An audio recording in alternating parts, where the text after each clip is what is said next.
Judge Eleanor Brooks was known as the Iron Lady of Justice. Her courtroom was a place where truth shone bright and lies were buried deep. Everyone respected her. Attorneys, jurors, even the most hardened criminals. But beneath her calm, commanding presence was a secret she had carried for over 20 years. One she had promised never to reveal. That morning, as the courthouse clock struck 9, the courtroom filled quickly. Reporters scribbled notes, cameras clicked quietly in the back, and a nervous energy filled the air. It wasn't just another trial. The case was the State vs. Marcus Hill, a young man accused of armed robbery and attempted murder. The evidence seemed damning, fingerprints, a gun, and a witness statement. But something about the case made Judge Brooks uneasy. When Marcus was led into the courtroom in handcuffs, his eyes locked with hers for a brief second. There was something in his expression, something familiar. Eleanor felt a chill race down her spine. It wasn't fear, but recognition. She quickly looked away, hiding the tremor in her hands beneath the wooden bench. As the prosecution began, District Attorney Miller laid out the story with confidence. Your Honor, the defendant, Marcus Hill, entered a convenience store late at night armed with a revolver. He shot the owner, Mr. Daniels, in cold blood and fled the scene. The evidence is clear and the people demand justice. Eleanor nodded, maintaining her usual composure. But her heart pounded with every word. When the defense attorney stood, she braced herself. Your Honor, said defense lawyer Rachel Carter, my client maintains his innocence. He was at the wrong place at the wrong time. The police found him sleeping in his car near the scene, but he swears he didn't commit the crime. We believe there's more to this story than meets the eye. The judge listened, but she couldn't shake the feeling that destiny had brought this case to her bench for a reason. Every time Marcus spoke, his voice carried a tone, a mix of pain and defiance, that tugged at something deep inside her. At recess, Eleanor sat alone in her chambers, staring at an old photograph she kept in her drawer. It was faded now, showing a young woman in her 20s holding a baby boy in her arms. Her eyes watered as memories rushed back, memories she had spent her entire life trying to forget. That baby was her son. 21 years ago. Before she became a judge, Eleanor had been a struggling law student. She had fallen in love with a man who left when he discovered she was pregnant. Desperate and alone, she had given birth to a boy she couldn't afford to raise. She gave him up for adoption, believing it was the only way to give him a chance at a better life. But she never stopped thinking about him. Not for a single day. And now, sitting in her courtroom, looking into the eyes of the defendant, she felt that same familiar pull, a mother's instinct she couldn't ignore. Could Marcus Hill be her son? She took a deep breath, forcing her emotions down. The trial had to go on. But as the day continued, Eleanor's focus wavered. Every testimony, every objection, every glance from Marcus felt heavier than before. The courtroom was filled with whispers, but none louder than the voice inside her head. When court adjourned for the day, Eleanor lingered after everyone left. She walked down to the holding area, where Marcus sat behind bars waiting to be taken back to jail. Mr. Hill, she said softly, her voice trembling. He looked up, confused. Yes, Your Honor. For a moment, she couldn't speak. She saw the scar on his wrist, the same one her baby had from a birth complication. Tears welled up in her eyes. Nothing, she whispered. I just wanted to make sure you're being treated fairly. He nodded, puzzled by her concern. As Eleanor walked away, her mind spiraled. Tomorrow she would have to make decisions that could destroy or save this young man's life. But deep down she already knew this wasn't just another case. It was personal. Eleanor barely slept that night. The ticking of the old clock in her bedroom echoed like a gavel striking her heart. Every time she closed her eyes, she saw Marcus's face, his deep brown eyes, the scar on his wrist, the way he spoke with quiet strength even when he was accused of a crime that could ruin his life. No matter how much she tried to dismiss it, the truth clawed at her soul. Could it really be him? The next morning, she sat in her car in the courthouse parking lot, gripping the steering wheel tightly. She had always believed that emotions were a judge's greatest enemy, but now her heart was louder than any law book she'd ever read. Stay composed, she whispered to herself. You're Judge Brooks. You can't let this affect you. But her reflection in the rearview mirror said otherwise. Her eyes were tired, her face pale with worry. As she entered the courtroom, the air felt heavier than usual. The trial resumed. with the prosecution calling the store clerk who had identified Marcus as the shooter. The witness pointed directly at him, his voice trembling. "That's him. I saw him running out of the store with the gun." Gasps rippled through the courtroom. Marcus shook his head slowly. "That's not true," he said, his voice steady but wounded. "I was just trying to help. I heard the shot and went inside. I saw the man bleeding and tried to stop it. But when the police came, I panicked. They thought I did it." Eleanor's fingers curled around her gavel. She looked at Marcus, seeing not a criminal, but a boy who could have been her son, scared and alone, caught in a cruel misunderstanding. The defense attorney, Rachel Carter, stepped forward. "Your Honor, we have reason to believe that the store's surveillance footage was tampered with. The timestamp doesn't match the police report. We request a closer review," the prosecutor scoffed. "Desperate move, counselor. The evidence speaks for itself." But Eleanor interrupted, her tone sharp. "Mr. Miller, I'll decide what speaks in this courtroom." Her voice carried authority, but inside she was battling waves of emotion. For the first time in her career, she wasn't sure she could separate justice from her heart. During the lunch break, she slipped quietly into her chambers, locking the door. She opened an old file drawer and pulled out a small box she hadn't touched in decades. Inside were the adoption papers, the last trace of the son she had given up. Her hand trembled as she read the name she'd chosen back then, Marcus Eli Brooks. Her breath caught. Marcus Hill. Marcus Brooks. Could his adoptive parents have changed only his last name? She clutched the papers to her chest, tears spilling freely now. It couldn't be coincidence. The dates aligned. The timing fit. The scar. The name. Everything pointed to one truth. The young man on trial for murder was the child she had once loved and lost. When the afternoon session began, Eleanor's heart raced uncontrollably. Every word that echoed in her courtroom felt heavier. When Marcus looked up at her again, their eyes met. And this time something passed between them. A strange familiarity, a flicker of recognition, maybe even trust. After court adjourned, she stayed late again, unable to leave.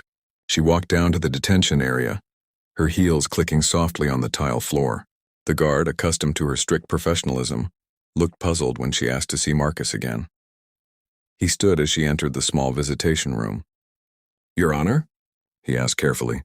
"Did I do something wrong?" She hesitated, her lips trembling. "No, Marcus." "You didn't," he frowned. "Then why are you here?" Her voice cracked. "Because I need to understand something. About your past." He looked confused but curious. "My past? You mean my record?" "I grew up in foster care. Never knew my real parents. Why?" Eleanor's chest tightened. The truth was there on the tip of her tongue, but fear held her back. "No reason," she whispered. "I just wanted to make sure you're okay." Marcus smiled faintly despite his situation. "That's kind of you, Judge Brooks. Most people don't care." That simple sentence broke her heart in half.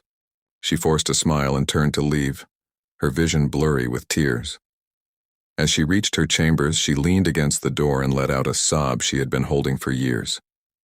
She had built her life around truth and justice, but now the truth could destroy everything she'd worked for. Still, one thought haunted her through the night. If Marcus really is my son, I can't let him go to prison for something he didn't do. Eleanor Brooks, the unshakable judge, had just made a silent promise, a mother's promise, to uncover the truth, no matter the cost.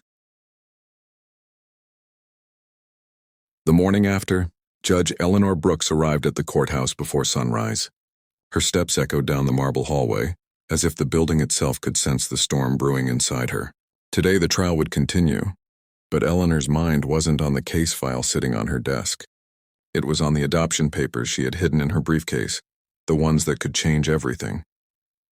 She sat in her chambers, staring at her reflection in the window as dawn painted the city in soft gold. What if I'm wrong? She thought. What if I'm seeing something that isn't there? But deep down she knew her heart wasn't mistaken. A mother always knows. Her phone buzzed with a message from her longtime friend and clerk, Daniel. "You okay, Judge? You seemed off yesterday." She typed back, "Just tired." Big case, but that was a lie. Eleanor wasn't just tired, she was terrified. By mid-morning, the courtroom was full again. The defense team presented new evidence. The gun found at the scene had no fingerprints, and the witness's testimony was starting to crumble under cross-examination. For the first time, there was doubt. Real doubt, and Eleanor could see hope flicker in Marcus's eyes. During a recess, she called her clerk into chambers. "Daniel, I need you to do something off the record," she said quietly. He looked uneasy. "Off the record?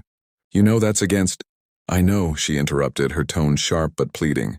"Please, I need the original adoption files from the 2003 county records. A child named Marcus Eli Brooks. It's important." Daniel hesitated, then nodded. "I'll see what I can do." "Thank you," she whispered, her voice breaking slightly. When he left, she sank into her chair, trembling. Every second felt heavier. If anyone discovered what she was doing, if anyone found out her connection to the defendant, her career, her reputation, her entire life would be destroyed. But none of that mattered anymore. The truth mattered. He mattered. That afternoon, Daniel returned, pale and wide-eyed, holding a thin, worn folder. "You were right," he said softly. "It's him, Eleanor. The birth date, the scar, everything matches." Her breath caught in her throat.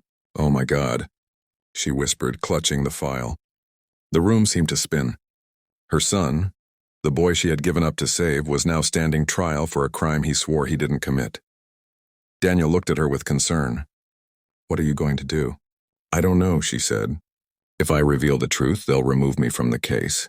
But if I stay silent, he might go to prison for the rest of his life." Her eyes filled with tears as she stared at the papers in her trembling hands.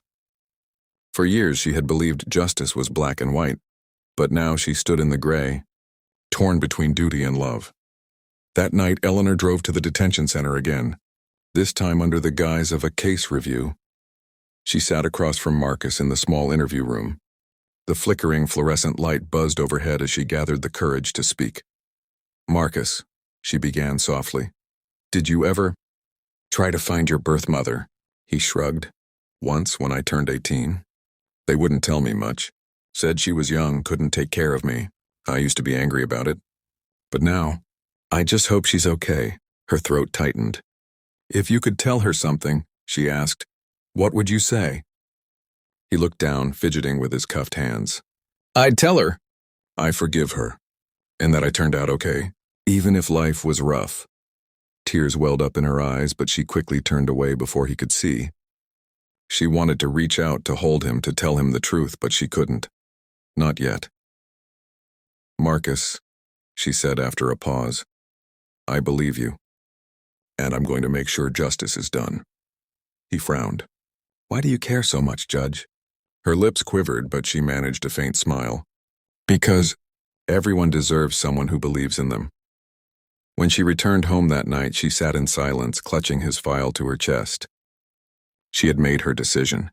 She would find the real criminal, the one who framed her son, no matter the cost. But as she turned off the lights, she didn't notice the shadow standing just beyond her window, a reporter who had been following her for days, suspicious of her unusual compassion for the defendant. He snapped a photo of her through the glass. The next morning, that photo would appear on the front page of the city paper with the headline, "Judge Brooks seen in private visits with defendant Marcus Hill. Conflict of interest?" The world was about to find out. The morning headlines hit the city like a storm. "Judge Brooks' secret meetings with defendant spark scandal," blared across every newspaper and online feed. By the time Eleanor arrived at the courthouse, the steps were swarming with reporters. Flashbulbs exploded as microphones were shoved toward her face. "Judge Brooks, do you have a personal connection to Marcus Hill? Are you protecting him? Is this a conflict of interest?" She pushed through silently, her heart pounding in her chest. Inside, her courtroom felt foreign, tainted by whispers and doubt. Her clerk, Daniel, met her at the bench with worried eyes. "Eleanor, the Chief Justice has called an emergency meeting after today's session. They're asking questions you're not ready to answer." "I know," she said quietly, setting her files down, "but I have a duty to finish this trial. Marcus deserves that much." When court convened, the atmosphere was electric. The prosecutor smirked as he rose to address her. "Your Honor," he began, his tone sharp, "before we proceed, the prosecution would like to question whether this court can remain impartial given recent revelations." Gasps rippled through the room. Eleanor felt every eye turned toward her. For a long moment she said nothing. Then, with a steady but trembling voice, she replied, "This court will remain impartial until proven otherwise, Mr. Miller. Proceed with your case." But her confidence was cracking. She could feel it. Every time she looked at Marcus, she saw the boy she had lost, the son who had grown up without her love. Every word that came from the prosecutor's mouth was like a knife twisting deeper. As the witnesses continued their testimonies, Eleanor's focus wavered. She could barely hear them over the pounding of her own heartbeat. When the defense cross-examined, she noticed inconsistencies, the kind that screamed of manipulation. The witness who identified Marcus began stumbling over details. The surveillance footage had clearly been altered. Something wasn't right, and she knew it. By recess, the courtroom was buzzing with gossip. Reporters were waiting outside the door. The chief bailiff approached her carefully. "Your Honor, I've been ordered to escort you to chambers after this. The counsel wants answers." Eleanor nodded, her voice barely above a whisper. "Understood." In her chambers, she found Daniel pacing nervously. "They're coming for you, Eleanor. The media's tearing you apart. They think you're biased. Some even say you're related to him." Her blood ran cold. "Did they find the adoption papers?" she asked. "Not yet, but it's only a matter of time." She sank into her chair, her mind spinning. She had spent her life upholding truth, but now, hiding it was the only way to protect her son. Yet every lie felt heavier than the last. That afternoon, the Chief Justice himself entered her courtroom, his expression severe. "Judge Brooks," he announced, "due to recent allegations, we must review your ability to continue presiding over this case. Until further notice, we are suspending you from the bench." A murmur swept through the courtroom. Marcus looked up sharply. "Wait, what? You can't do that," he shouted, rising from his seat. Eleanor's heart broke. She wanted to speak, to tell the truth, but her oath as a judge chained her tongue. "It's all right, Mr. Hill," she said softly, forcing a faint smile. "Justice will find its way." As she stepped down from the bench, her hands shook. The gavel, the symbol of her life's work, sat before her. She touched it one last time, whispering to herself, "I built my life around justice, and now justice demands my truth." When she exited the courthouse, the media surrounded her again. "Judge Brooks, what's your connection to Marcus Hill? Why did you visit him privately?" She paused on the steps, staring into the sea of cameras. For the first time, she didn't look like a judge. She looked like a mother, tired, vulnerable, and heartbroken. "I can't answer your questions yet," she said, her voice trembling. "But I will. Soon." That night, alone in her home, she sat by the window, holding Marcus's file in one hand and the old photograph of her and her baby in the other. The storm outside raged, lightning flashing against the glass. She whispered to the darkness, "I've stayed silent for too long. Tomorrow I tell them the truth. No more hiding." Unbeknownst to her, someone was listening outside, one of the reporters who had followed her from the courthouse. He recorded her words through the open window, smiling to himself. The next morning, the headline blared, "Judge Brooks admits connection to defendant, secret child revealed." By the time she reached the courthouse again, the truth had spread like wildfire. There was no turning back now. The courthouse was packed to its limits. Reporters crowded the aisles, cameras rolled, and every seat was filled. The air buzzed with tension and anticipation. Today, for the first time in her life, Eleanor Brooks wasn't sitting behind the bench. She was standing before it, not as a judge, but as a witness to her own truth. Outside, the world already knew the story. The newspapers had published it. The internet had spread it like wildfire. Judge Brooks hides secret son, defendant in her own courtroom. She could no longer run from it. The secret she had carried for 2 decades had finally broken free. Marcus sat at the defense table, confusion and heartbreak painted across his face. He had spent the night wondering how the woman who had shown him such compassion could possibly be his mother, and now he was about to hear it from her lips. The Chief Justice presided over the hearing, his tone grave. "Judge Eleanor Brooks, you stand here today accused of concealing a conflict of interest and interfering in an ongoing trial. Do you have a statement before we proceed?" Eleanor rose slowly, clutching a folded paper in her trembling hands. Yes, Your Honor, she said, her voice quivering but clear. I do. The courtroom fell silent. Not even the cameras dared to blink. She took a deep breath. 21 years ago, I made the hardest decision of my life. I was young, broke, and alone. I gave up my newborn son for adoption because I believed he deserved a better life than I could give. I told myself I was doing the right thing, but not a single day went by that I didn't think about him, wonder what kind of man he'd become, or if he ever forgave me. Tears began streaming down her cheeks. Marcus's eyes widened, his body frozen in disbelief. Eleanor continued, When this case came before me, I didn't know. I had no idea that the man accused of this crime was my son, the child I gave up. But the moment I looked into his eyes, I knew something in my heart was different. And when I discovered the truth, I broke the very rules I swore to protect. The Chief Justice leaned forward. So you admit to withholding this information from the court? Yes, she whispered. I do, because I was afraid. Afraid of losing my career, my reputation, but most of all afraid of losing him again. The courtroom erupted with murmurs. Cameras clicked furiously. Eleanor turned toward Marcus, her tears flowing freely now. Marcus, she said softly, her voice trembling with love.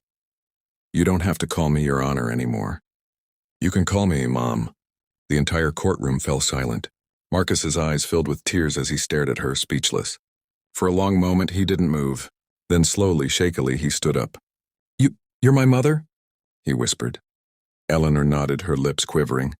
Yes, sweetheart. I'm so sorry for all the years I wasn't there. But I'm here now, and I will do everything in my power to prove your innocence. A sob escaped Marcus as he stepped forward, tears streaming down his face. The bailiff tried to stop him, but the Chief Justice raised his hand. Let him, he said quietly. Marcus crossed the room and embraced her tightly. The cameras flashed, but no one cared. It wasn't a scandal anymore. It was a moment of truth, raw and pure. The Chief Justice cleared his throat after a long pause. Judge Brooks, Eleanor, you've broken the code of conduct. But you've also shown this court something rare, humanity. Given the new evidence and your disclosure, we are ordering a retrial with a new judge. The defendant, Marcus Hill, will remain free on bail until then. Eleanor exhaled, tears of relief streaming down her face. Justice had finally found its balance, not in law books, but in love. Days later, new evidence confirmed that the real shooter was a store employee who had staged the robbery. Marcus was fully exonerated. When the verdict came, Marcus turned to Eleanor in the crowd, smiling through tears. You kept your promise, he whispered. She smiled back, her voice breaking. A mother's promise never dies. As they walked out of the courthouse together, the same reporters who once shouted accusations now lowered their cameras. Some even clapped. Eleanor looked up at the sky, feeling the warmth of sunlight on her face. For the first time in 21 years, her heart was light. She had lost her gavel, her title, but she had gained something far greater, her son, her truth, her redemption.